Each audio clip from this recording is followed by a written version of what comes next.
And like every advanced industrial nation today, Britain faces a stark economic choice.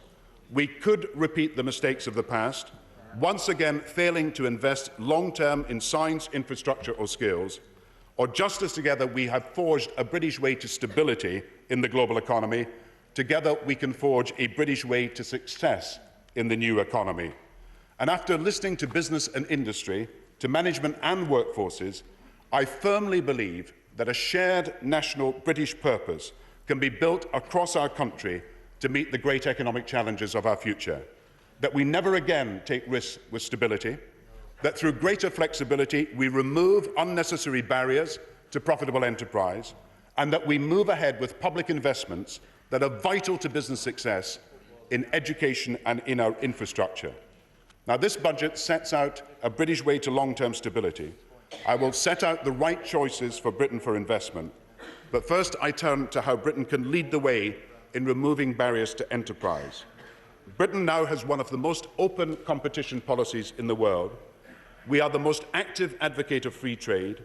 Today, the enterprise challenge is to enhance the flexibility needed for a successful economy and tackle the regulatory concerns that all industrial economies face, while securing the standards required for a successful society. Now, some say the only way to cut burdens facing business is to cut standards for consumers and for employees. And today the report published by Sir Philip Hampton rejects this course. When now China has, Hong Kong plans a minimum wage, it is right not to diminish or destroy minimum wage protections in Britain. It is right to uphold them. But it is also right to lessen the burden of regulation and to enhance our flexibility while still ensuring high standards. So instead of the old approach, which could mean that unnecessary inspections are carried out while necessary ones are not carried out, the best practice risk-based regulation now means more inspection only when there is more risk and a light and limited touch where there is less risk. So we will adopt in full and we will legislate for the Hampton Review recommendations. This risk-based approach for consumer and trading standards, a single body will now take over the responsibilities of the 4 bodies we inherited in 1997. The Secretary for Environment is announcing that there will now be 5 inspection bodies for food safety, the countryside, agriculture, animal health and environmental protection, compared with 22 separate bodies we inherited in 1997. 5 existing agencies will be merged into the Health and Safety Executive. The Insolvency Service Agency will take over the responsibilities of the DTI's Company Investigation Branch. And in total, Mr. Deputy Speaker, we will reduce 35 agencies to just 9, a reduction of 26. For companies meeting high standards, the Hampton report estimates a major reduction in the number of inspections, 1 million fewer inspections each year, a reduction in inspections of 1/3. For companies persistently breaking the rules, there will be tougher penalties. And our next aim is that companies trading throughout the country and meeting the rules should no longer be subject to scores of different local inspections either. So to reduce the burdens on business, by also cutting back on the flow of regulation, the Government is accepting the recommendations of Mr. David Archulus published today, and we will set requirements for every department for year-by-year reductions in the burden on business. And in addition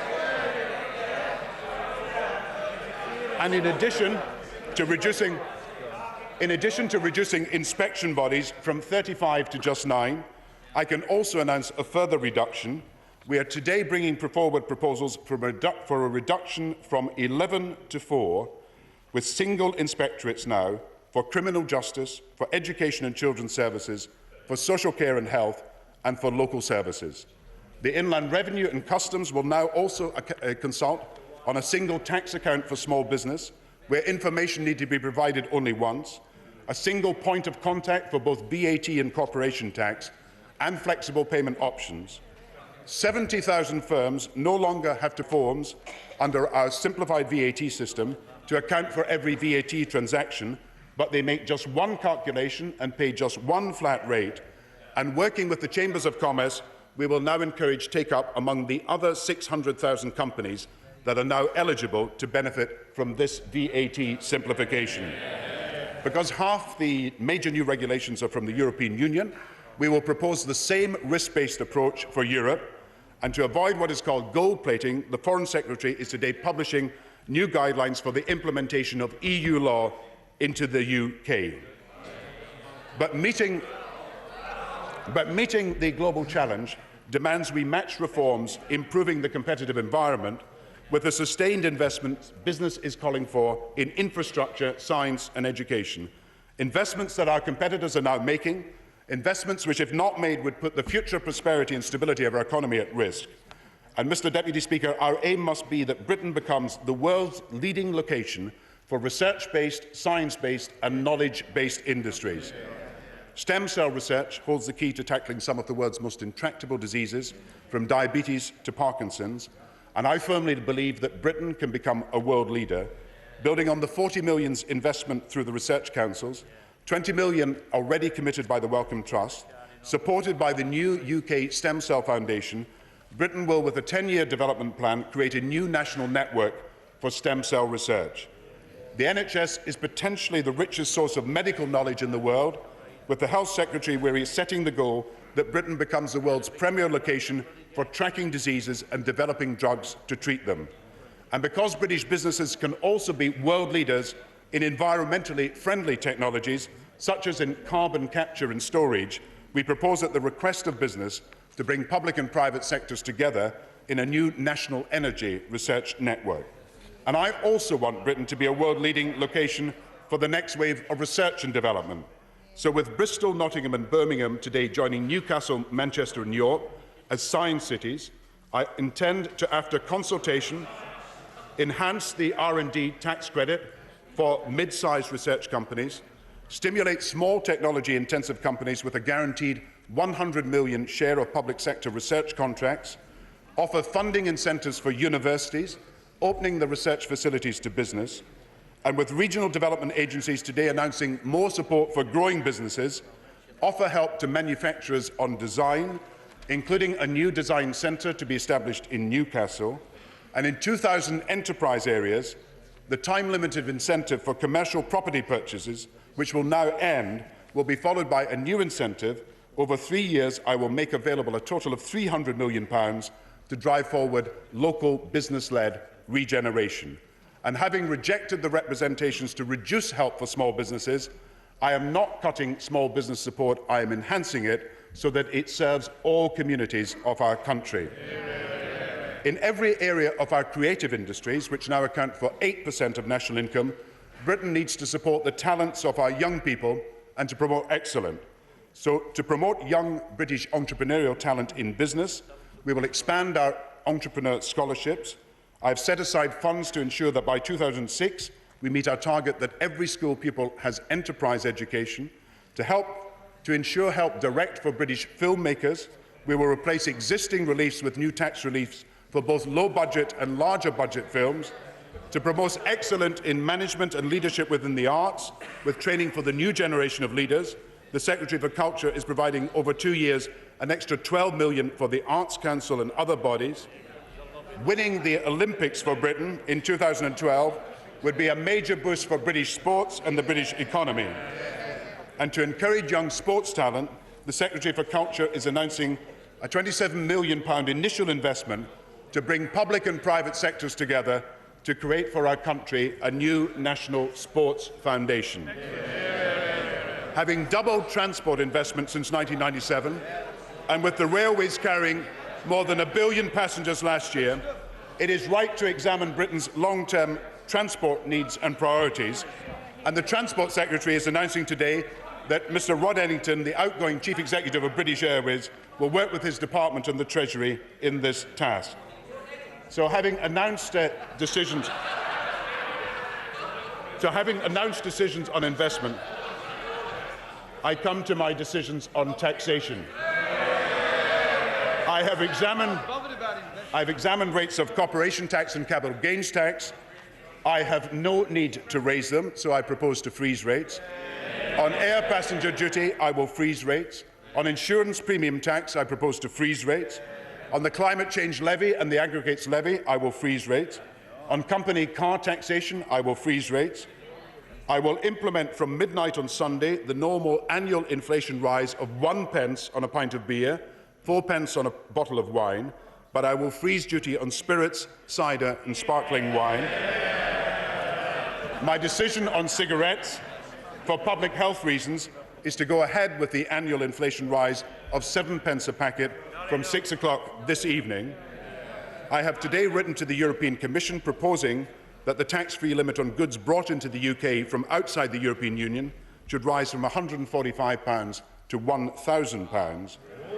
I will maintain the duty differential for rebated oils as we continue to tackle oils fraud and tax evasion, but because of the sustained volatility in the oil market, for the third successive budget, I will this year defer until September 1st this and the usual inflation increase for fuel duty. For environmental reasons, I will continue for 3 years the lower duties planned for natural gas, bioethanol, biodiesel and liquefied petroleum gas, and while implementing the normal inflation rise for vehicle excise duty, there will be no increase this year for medium-sized and small cars, the more environmentally efficient, which are almost half our cars. I'm aligning the timing of oil companies' corporation tax payments more closely with petroleum revenue tax, and anti-avoidance measures published in detail today include action against avoidance on capital gains tax and VAT, against schemes using financial products, double taxation relief and international arbitrage. Now, Mr. Deputy Speaker, churches and sacred places are at the centre of our religious life and the history and the fabric of our country. And I propose to extend for a further 3 years until 2008 the 100% VAT refund for renovation of church buildings, and I propose to give the same refund to the construction and repair of memorials. The whole House will wish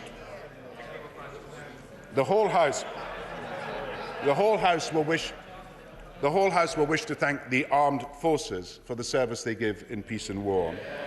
From next month, servicemen and women injured in the line of duty will be entitled to new compensation payments. Currently, such compensation payments would be taxed where recipients stay on in the forces, but not taxed if they leave. So the Secretary for Defence is announcing that in future no serviceman or woman will be penalised when they continue to stay in the service of our country.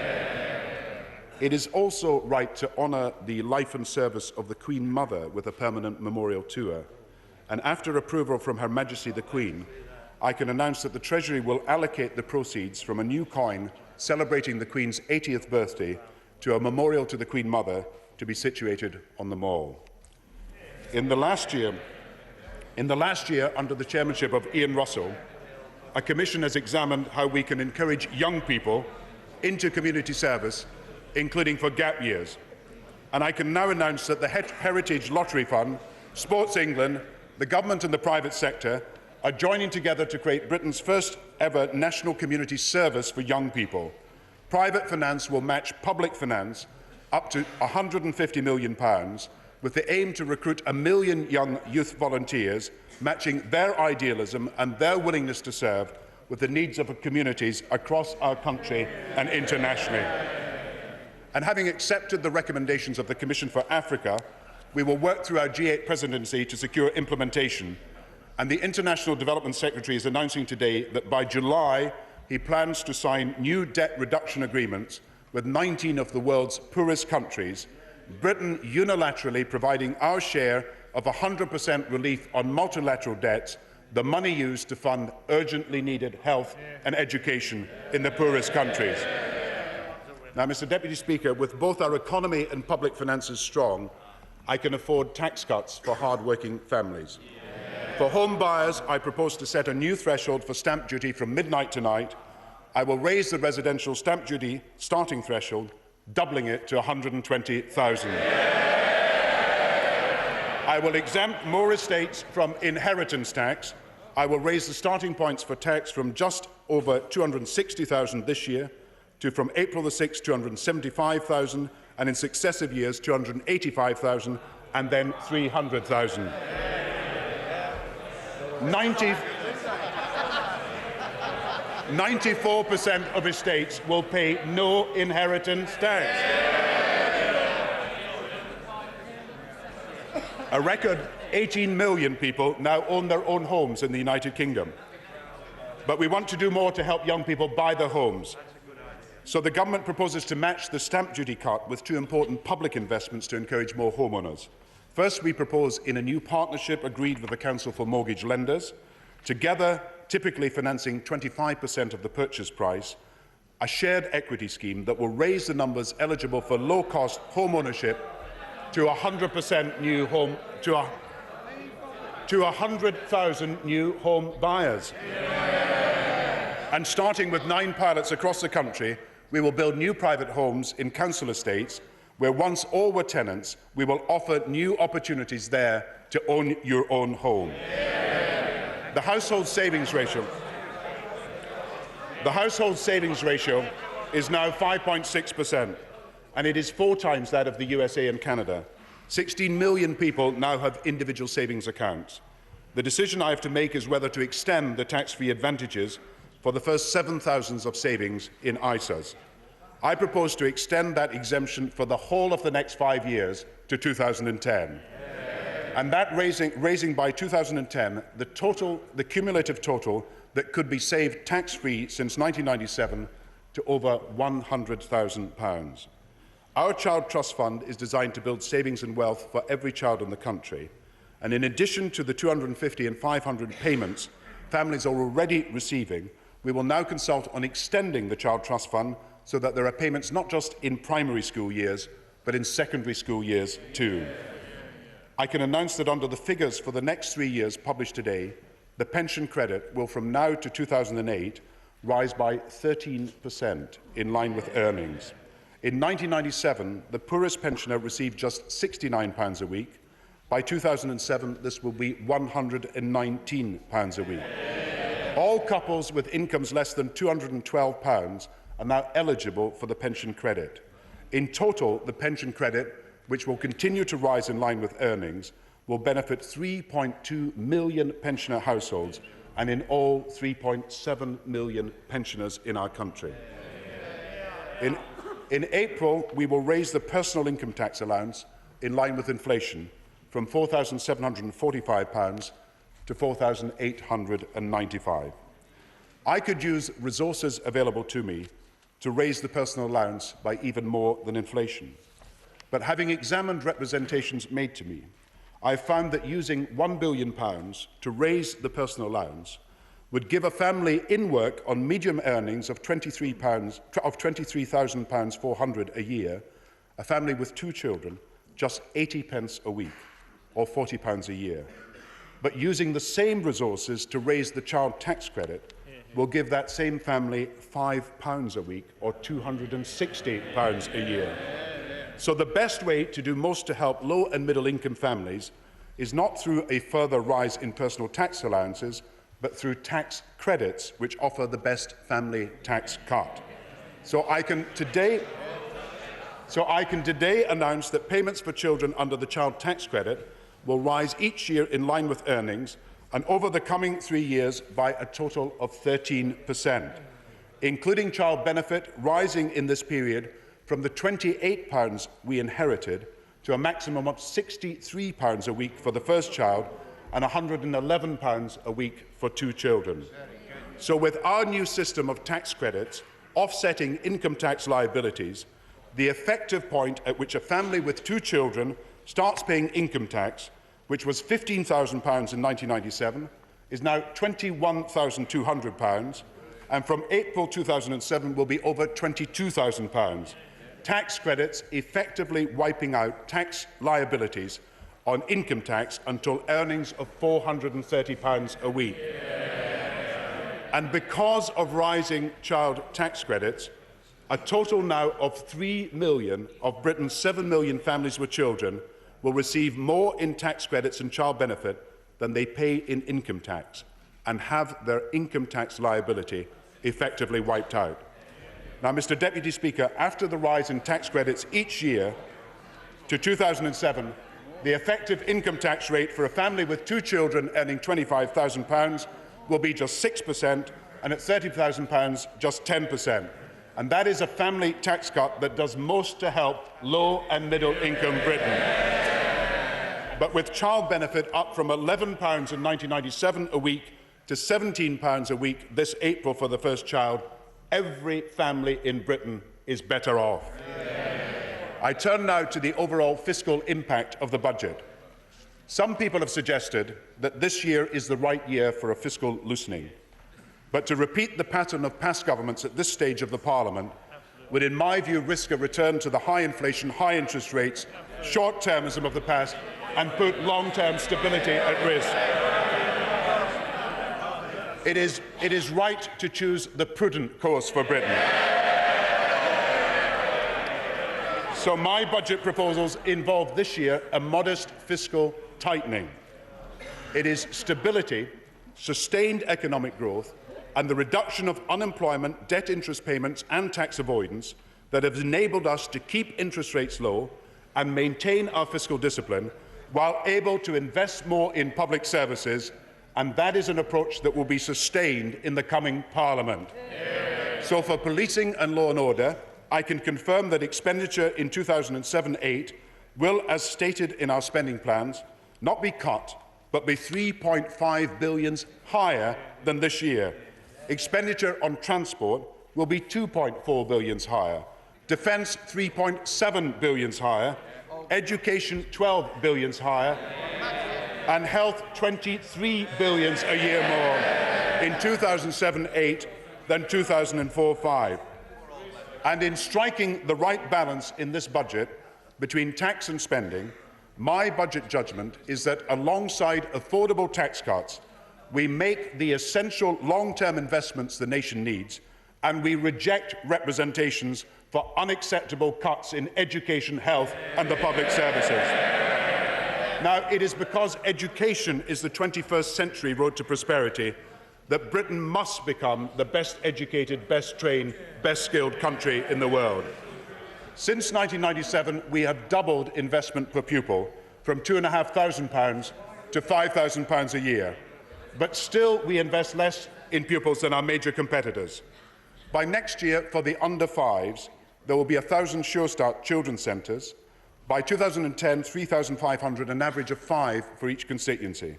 From 2007, free nursery education of 15 hours. And during the coming Parliament, 1 million new childcare places, increased childcare tax credits, and announced by the Secretary for Industry, paid maternity leave rising to 1 year. But like every parent, I know how important the first months and years are for determining the life chances of a child. And I want for every child the best possible start in life in our country. So I can announce from next year we will offer help with early learning in every area for all children who need it. And increased funding for Sure Start and the National Parenting Fund, we will provide new help for parents so that they can help their children grow and learn. And our aim is to ensure that every young child is ready to benefit from school. I can also announce that to support children's centres and children's services, we will end a long-standing grievance and refund the VAT incurred by local councils on these children's services. And our aim, education from the age of 3 that is nationwide, of high quality and available to all. But we also want what every parent wants, and that British primary and secondary schools should be the best equipped in the world for 21st century learning. And having established building schools for the future to renovate and rebuild secondary schools, we will now establish a building programme for primary schools too. In each of the next 3 years, for primary schools alone, the Secretary for Education will invest more, from £1.6 billion this coming year, rising to £1.8 billion in 2007. But it is right also to put this primary school programme on a long-term footing. So the Secretary for Education and I now plan to invest even more, a total of £2 billion in 2008-9, £2.3 billion in 2009-10, a total investment over the next 5 years in primary schools alone of £9.4 billion. And as we move this new programme forward, over 8,900 primary schools will be rebuilt or refurbished, an average of 15 per each constituency. Because the teaching and educational revolution is no longer about blackboard and chalk, it's about computers and about electronic whiteboards, I can also announce that our 3-year programme of spending on IT will now be raised to £1.67 billion. So capital investment in buildings, technology and computers for both primary and secondary schools, which was just £100 per pupil when we came into government in 1997, and was last year £650 per pupil, will rise by 2010 to at least £1,000 per pupil, 10 times the investment of 1997. And because senior pupils also need access to the most modern computer hardware and software, not only in the classroom but at home, they will be offered the opportunity at low cost to lease computers for home use. I can also announce a new Teach for Britain programme that will extend the Teach First programme, which offers outstanding graduates incentives to teach in the most challenging schools. From London now and Manchester next year, Teach First will be extended to 4 more cities, starting with Liverpool and Birmingham. But, Mr. Deputy Speaker, with China and India producing 4 million graduates now each year, I'm convinced that Britain cannot afford to waste the ability of any young person, or discard the future of any teenager, or leave untapped the talents of any adult. And unleashing the potential of every individual in the country is going to be the key to the economic success of the future of our country. Universal education from 5 to 11 was achieved in 1893, from 5 to 14 in 1918, from 5 to 15 in 1947, from 5 to 16 in 1972. But for 30 years, as the world has moved on, the span and reach of education in Britain has remained the same. But with global competition, it is essential, and with the financial support we are now prepared to offer, our goal should now be that not only do children start nursery education at 3, but continue in education or training part-time or full-time until the age of 18. Not 11 years of learning as in the past, but 15 years.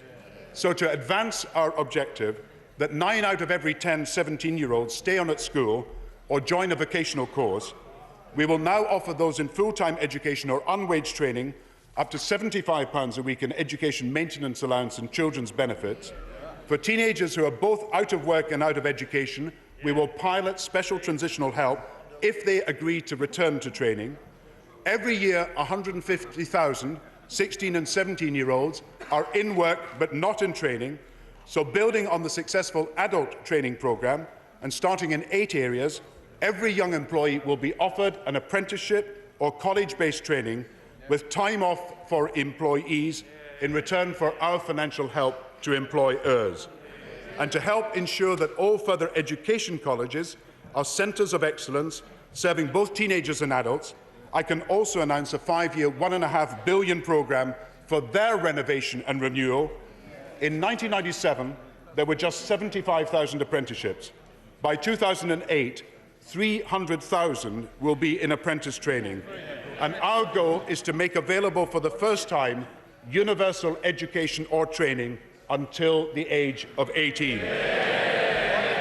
Mr. Deputy Speaker, no direct payments to school head teachers existed at all in 1997. Today, the typical primary school receives £30,000, the typical secondary school £96,000. Money direct to the school and to the head teacher to spend on the school's priorities. And so I can announce that payments will rise each year to 2008 in England, and separate announcements of allocations will be made for Scotland, Wales and Northern Ireland. Head teachers of a typical primary school will receive £31,000 this year, rising to £34,000 and then £36,000, a guarantee over the next 3 years for the typical primary school of a total of over £100,000, and head teachers of the typical secondary school will receive £98,000 this coming year, rising to £109,000, rising then to £115,000, a guarantee over the next year of a total of almost £250,000. So I have been able to cut stamp duty to help savers, to bring about a family tax cut, and at the same time to invest in the best start in life for every child and in the best opportunities for every young person. We have made our choice: affordable tax cuts and essential spending improvements.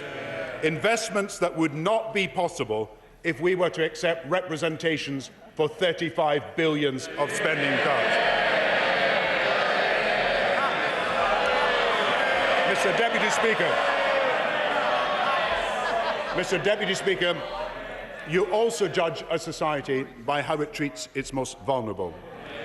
Thousands of pensioners and other patients in hospital are effectively charged a payment, with for many cash deducted from their weekly pension and benefits to pay for the stay. It is because this government believes in a high-quality NHS free at the point of use and rejects charges that I am from today permanently abolishing these hospital charges in the NHS. The British National Health Service is and will remain safe in this government's hands. In 1997, Mr. Deputy Speaker, there was no winter fuel allowance. This autumn, we will again pay a £200 winter fuel allowance for pensioners, £300 for the over-80s. In the pre-budget report, I announced a £50 council tax refund. But today, with the resources now available, I can announce that we will pay to every pensionable household 65 and over paying council tax a refund not of £50, but a council tax refund of £200.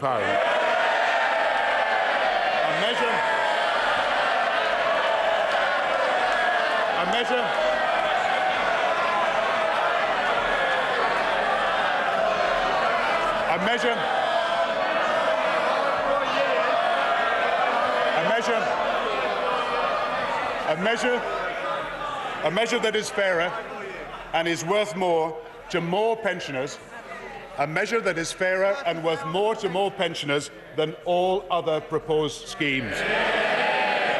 Since 1997, free TV licences for the over 75s, free eye tests for all pensioners, free hospital charges, a £200 winter allowance free of tax, a £200 council tax refund, and I can do more. It is now time, with the resources available, to legislate so that in every community of the United Kingdom there is from next year free local bus travel for every pensioner and every disabled pensioner too. Mr. Deputy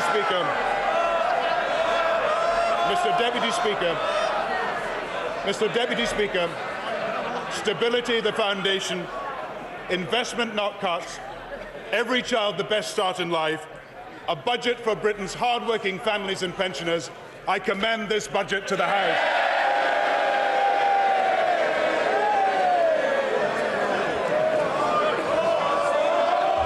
So, rousing cheers, predictably, from the Labour benches to Gordon Brown's budget. A lot of headlines emerging from that, of course. £2,000 benefit for lone parents who return to work. Interestingly, of course, that issue of the threshold on which you pay stamp duty, that has been doubled now to £120,000. It had been widely predicted that that would be at around £100,000, so a few surprised faces, no doubt, for that. And, of course, something that the Tories have talked about an awful lot, that is the matter of council tax.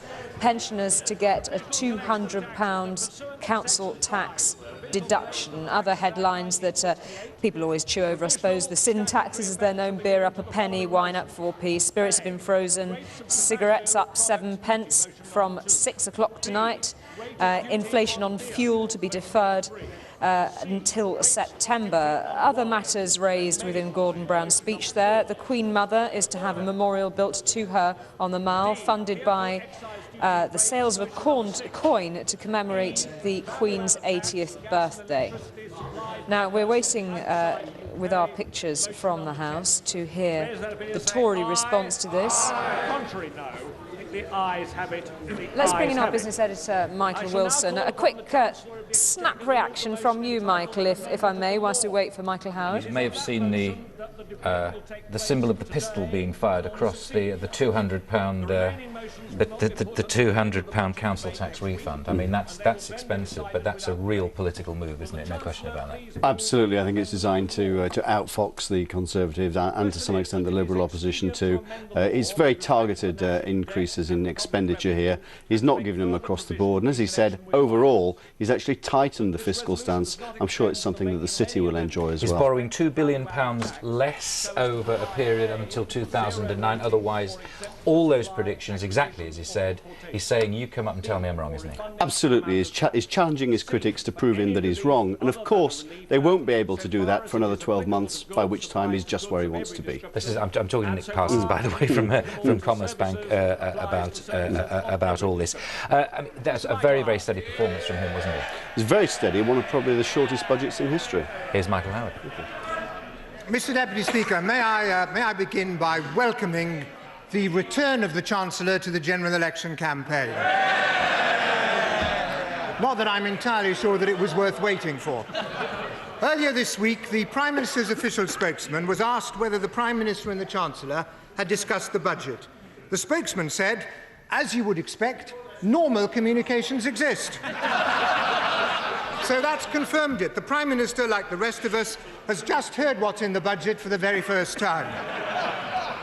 This is a vote now, pay later budget. Yeah. The simple fact is that if Labour get in again, taxes go up again. Yeah. This budget is not about what's good for our country, it's all about the interests of the Labour Party. Yeah. But I can agree with the Prime Minister on one thing. This budget is the last budget this Chancellor will ever deliver.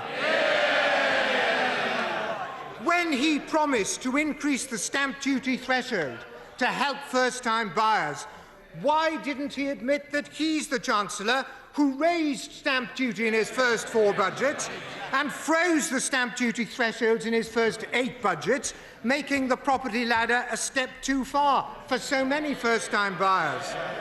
When he announced the raising of the thresholds for inheritance tax, why didn't he admit that he's the one who's dragged millions of people into the net of death duties?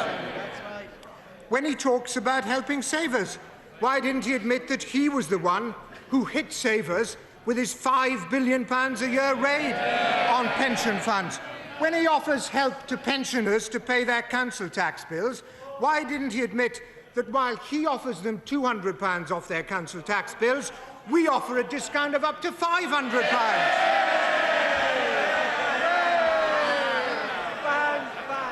And when he re-announces more spending on business support, why didn't he admit that his extra spending never achieves value for money and always leads to more bureaucracy and more waste?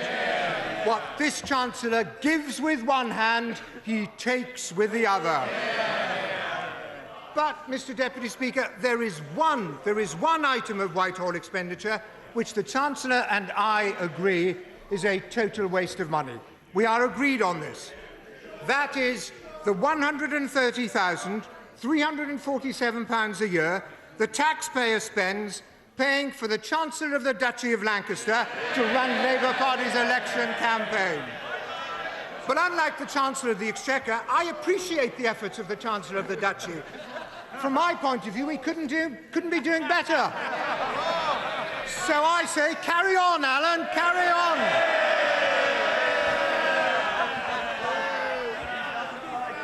Labour's faltering campaign will not be helped by this vote now, pay later budget. We can all see the sweeteners, but let me tell you what they hide. They hide the crippling tax rises for hard-working families that are inevitable if Labour wins. They hide the massive waste of taxpayers' money that defines this government. They hide the huge burden of regulation that under this government has increased, is increasing and will continue to increase. This government and this Chancellor have run out of solutions to the problems Britain faces. Their only answer is to tax, to spend and to waste, to get people to vote now and to pay later. Mr. Deputy Speaker, this Chancellor has got form. 2001 was vote now, 2002 was pay later. The Chancellor's a fan of all things American. The famous American baseball coach, Yogi Berra, must have been thinking of the Chancellor when he remarked, "It's déjà vu all over again." In his 2001 pre-election budget, the Chancellor cut taxes by £1 billion. In his 2002 post-election budget, he raised taxes by £8 billion. His biggest ever tax-raising budget. He gives with one hand and then he takes with the other. This dodgy government that brought us the dodgy dossier is now publishing a dodgy budget based on dodgy numbers. The Chancellor likes to rattle off a whole series of numbers, magical balances conjured out of thin air, intended to convince people that he doesn't have a black hole and that he won't have to raise taxes after the election. These figures are like mirages in the desert. You get closer and closer, and then you discover they don't exist. We've heard it all before. Look at what happened with the pre-election budget of 2001. Gripping the dispatch box as though it were the Chancellor of the Duchy's windpipe. Barking out numbers like a bingo caller. He said, in successive years, he said, the current surpluses are projected to be 17, 15, 8, 9 and 9. But now we know what actually happened in those years. Instead of all those surpluses, we had deficits. A deficit of 14, a deficit of 21, a deficit of 13 and a deficit of 7. The £58 billion surplus turned into a £45 billion deficit. And today, Mr. Deputy Speaker, the Chancellor has confirmed a current deficit £6 billion higher than the one he forecast at the last budget just a year ago. He now proposes to borrow over the next 6 years no less than £168 billion. So much for prudence. He proposes to borrow more in every one of the next 5 years what he forecast he'd have to borrow in the last budget just a year ago.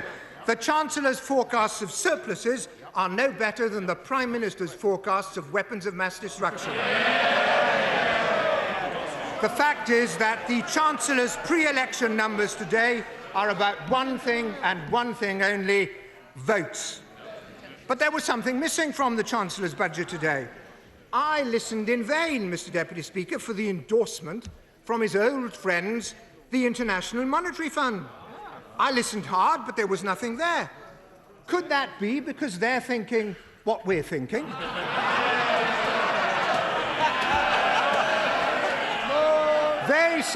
They said last week that Britain's national accounts have deteriorated sharply over the last 5 years. And today the Chancellor confirmed that they're absolutely right. And they're not the only ones thinking what we're thinking. The IMF's damning judgment is reinforced by a chorus of disapproval from almost every independent economist and international organisation that have looked at his figures. The Institute of Fiscal Studies says that the Chancellor would need fresh tax increases worth at least £11 billion to pay for his spending plans and to get the public finances back on track. But the most astonishing reaction of all to the Chancellor's stewardship of the nation's finances came from the Chief Secretary to the Treasury. He's resigning. He's planning to leave the country. The question is not whether taxes would go up under Labour. The question is not when taxes would go up under Labour. The only question is which taxes would go up under Labour. Capital gains tax on homes, a devastating tax on home ownership.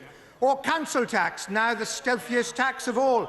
Or national insurance, Labour's tax of choice.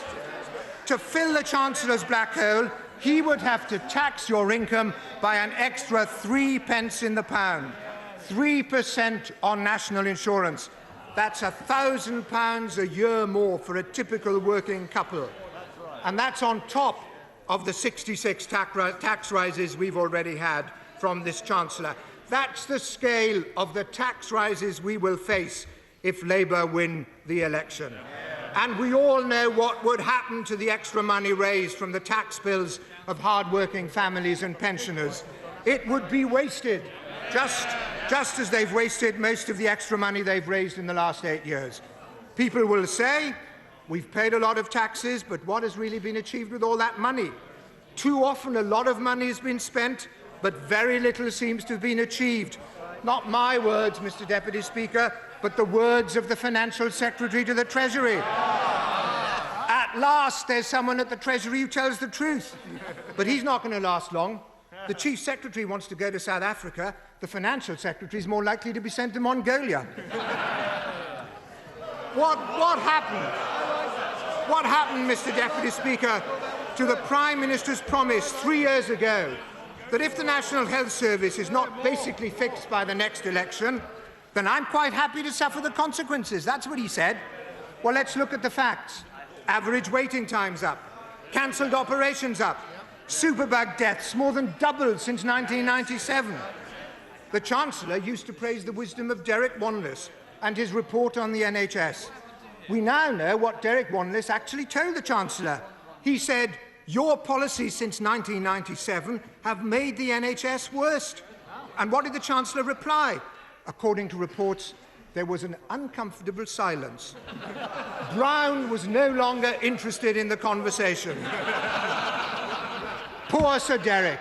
He committed one of New Labour's cardinal sins. He told the truth, so he never became Lord Wanless after all.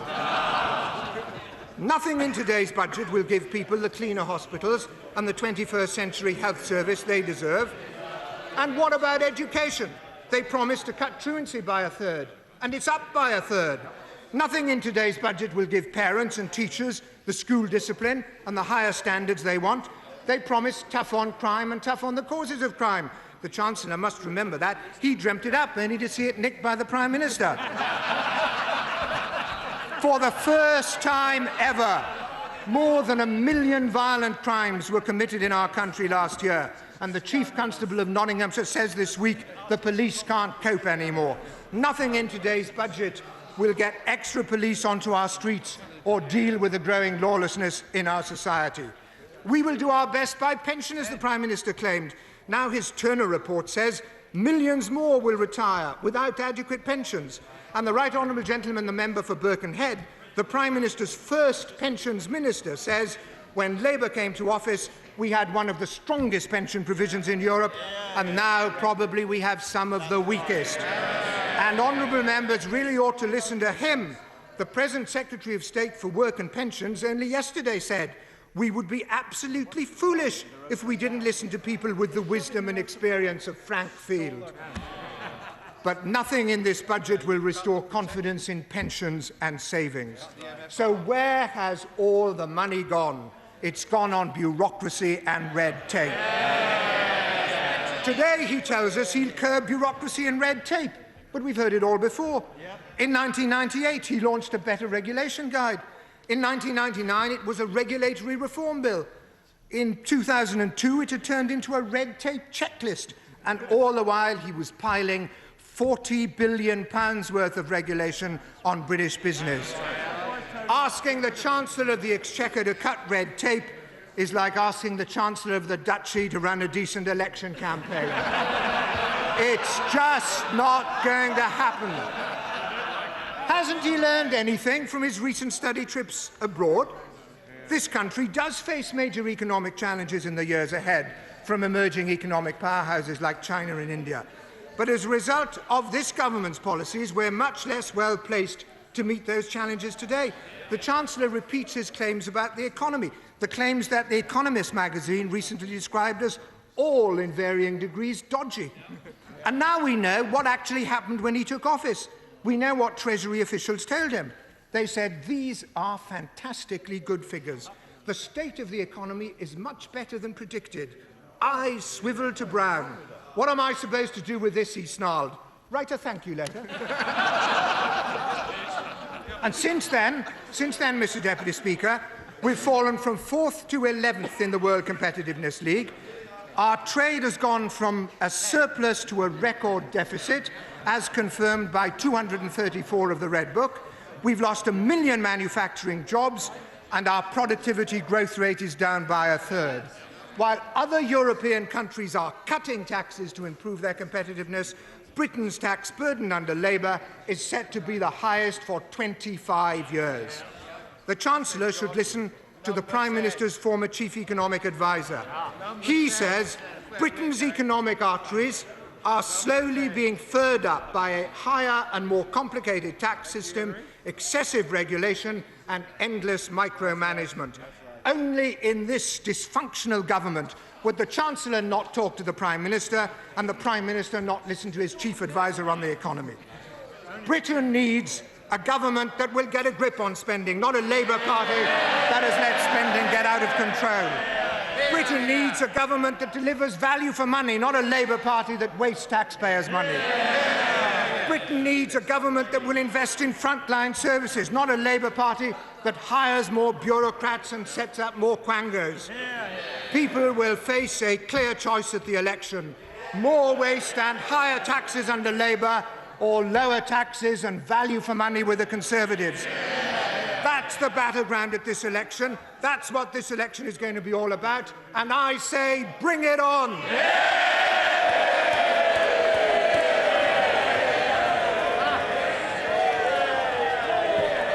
So a pretty animated Tory leader responding to Gordon Brown's budget there. More from the House a little later. Let's go through some of those headlines. If you've got any questions or thoughts from what you've heard, news@sky.com. You can text us to 84501. Let's take you straight back to the House for Charles Kennedy. Quite frankly, looking at the detail of Conservative policy, I will be amazed if he can pull it off, quite frankly, when his public are concerned over coming weeks. And I want to begin by, first of all, acknowledging the fact that this budget statement is taking place against a rather fortunate backdrop for our country. Ours is one of the largest and the most successful economies in the world. We are doing generally rather well. Of course, part of the reason we're doing rather well, and I know the Chancellor now agrees with this, is that when he first came to his high office, he implemented Liberal Democrat policy of giving operational independence to the Bank of England. The difference, of course, between the Chancellor and ourselves was he didn't say it and he did it. We did say it and we would have done it had we been the opportunity to do so.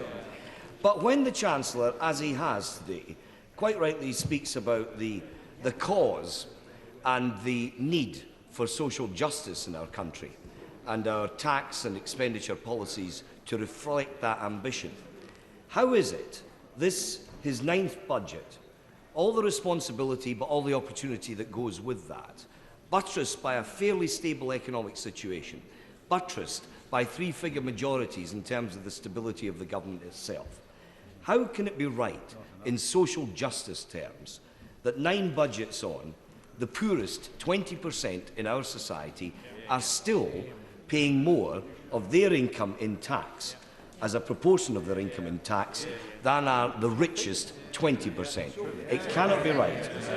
And this from a Chancellor who trumpets, quite rightly, the cause of social justice. Why is it, and I shall come back to his specific announcements today in a moment, that so many pensioners are still receiving what are officially classed as poverty-level pensions in this society? And when the Prime Minister, perhaps to be Prime Minister, who knows, when the Chancellor talks about international experience of late, and he mentions that 4 million graduates are coming out annually now from China and from India, and our country must be alert to the competitive challenge that that poses for us, how then can it make sense to burden would-be graduates and students in our country with the massive level of student debts, student tuition fees, top-up fees that they are now having to face?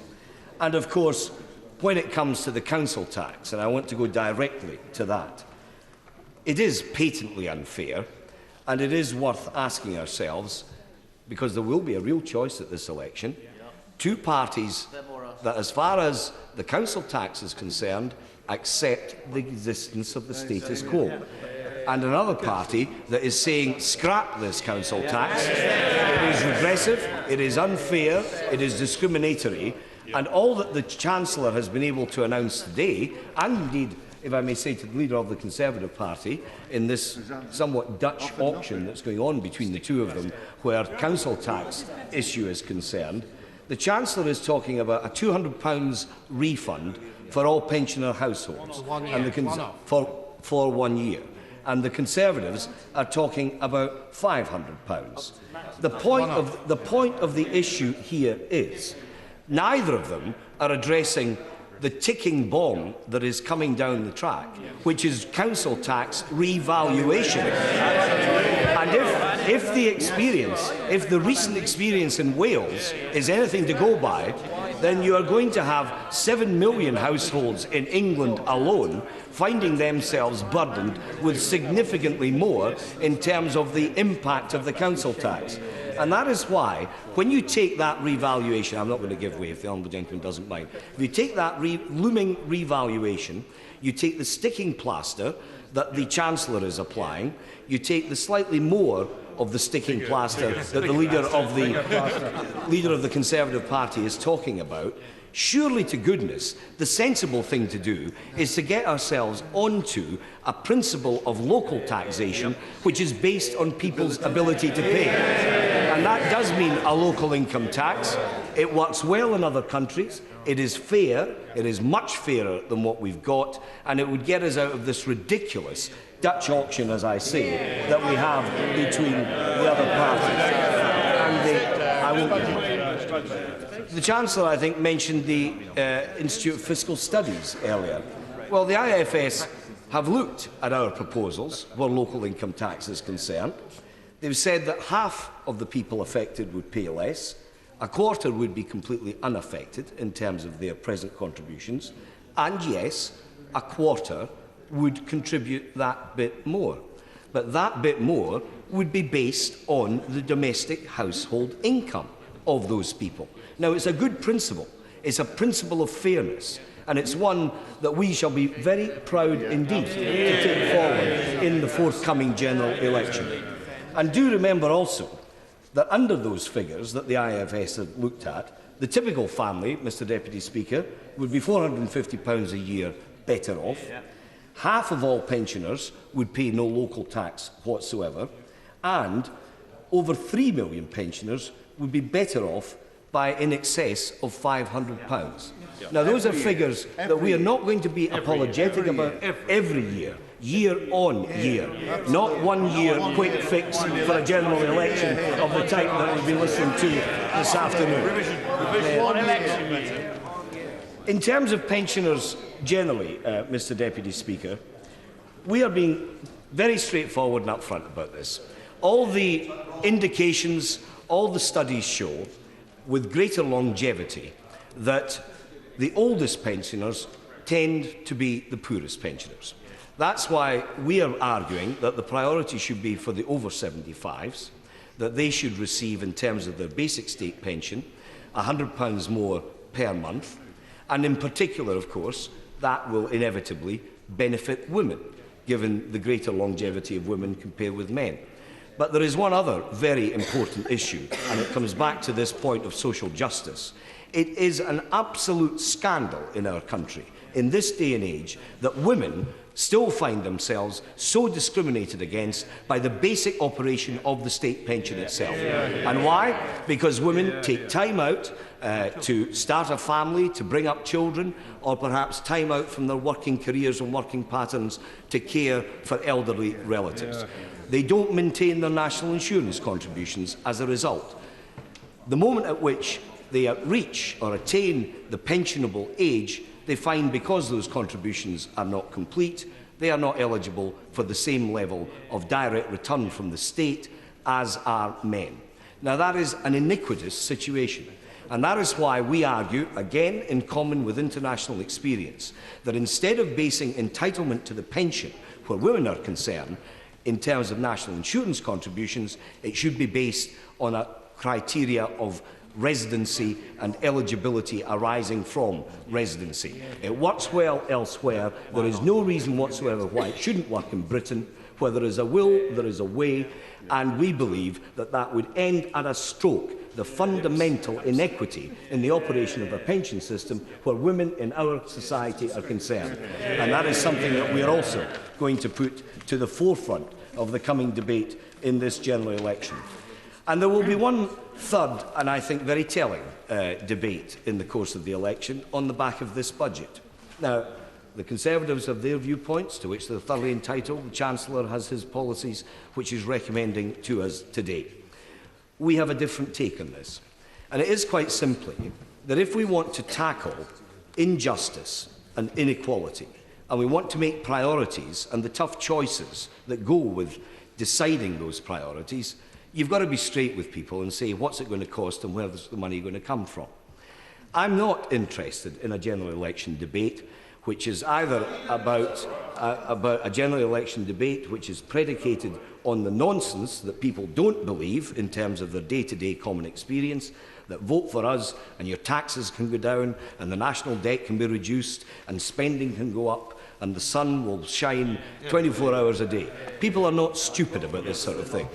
What they do want to know is, what are the priorities that you are putting forward? I've mentioned our priority about getting rid of the council tax and replacing it with a fairer local income tax. Equally, our priority about alleviating the burden of student debt that is now afflicting far too many of our young people.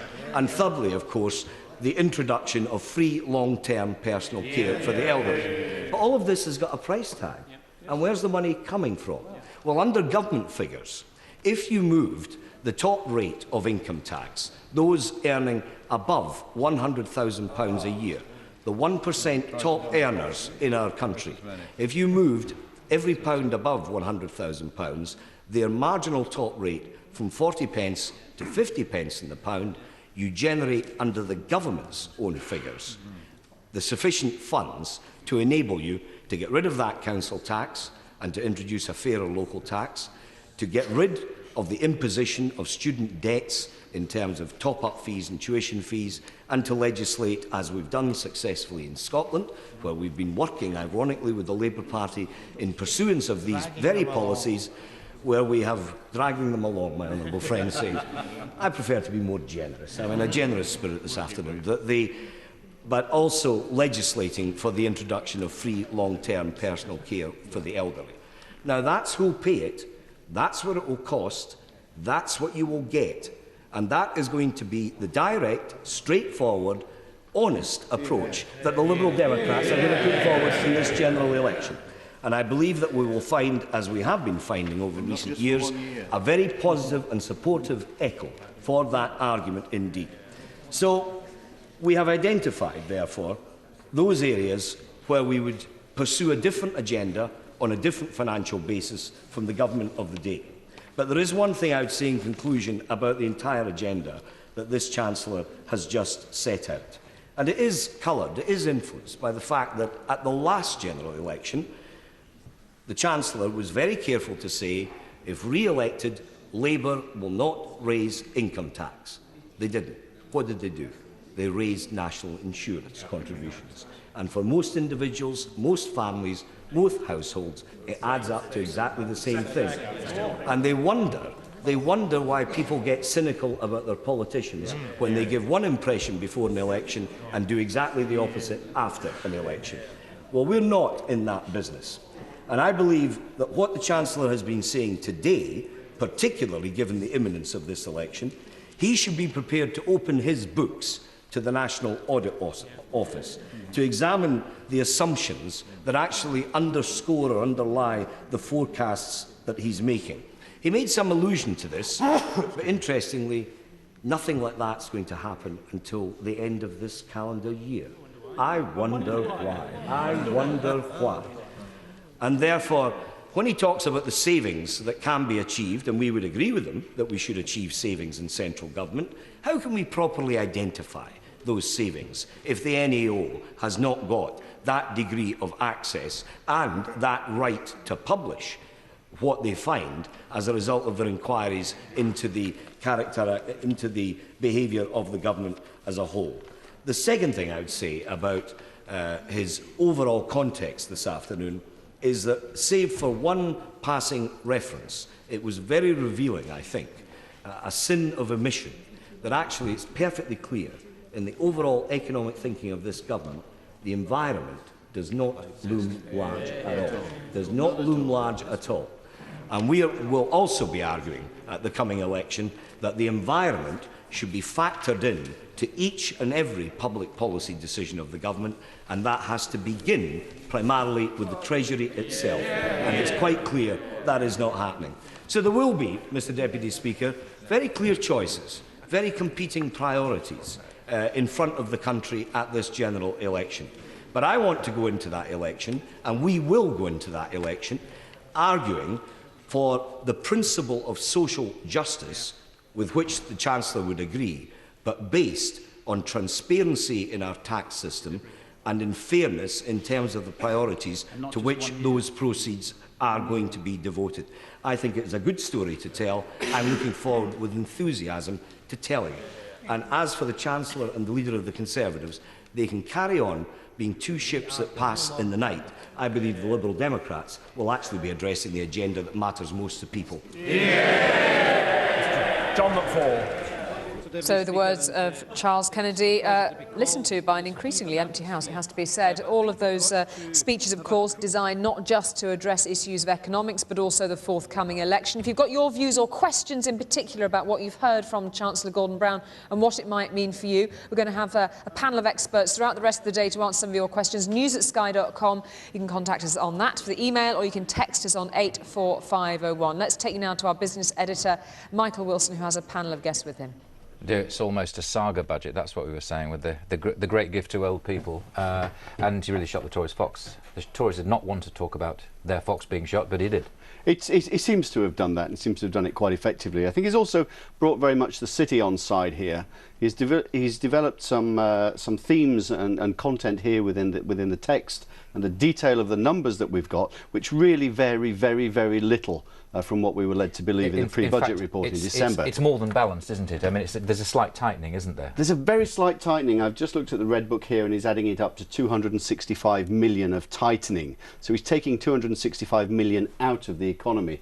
Now, to put that in context, the economy is a little over £1 trillion. That's 1,150 million pounds.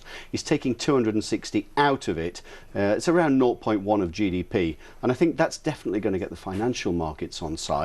And then the money that he's got left, the money that he's been able to raise, he's given away largely to the over 65 vote, and also probably to first-time buyers in the north of England. It's hard to imagine a house south of Watford that's going to benefit from the increase in stamp duty relief, but in the north of England and in the southwest and in the regions it's going to benefit. But it's brought the city on side.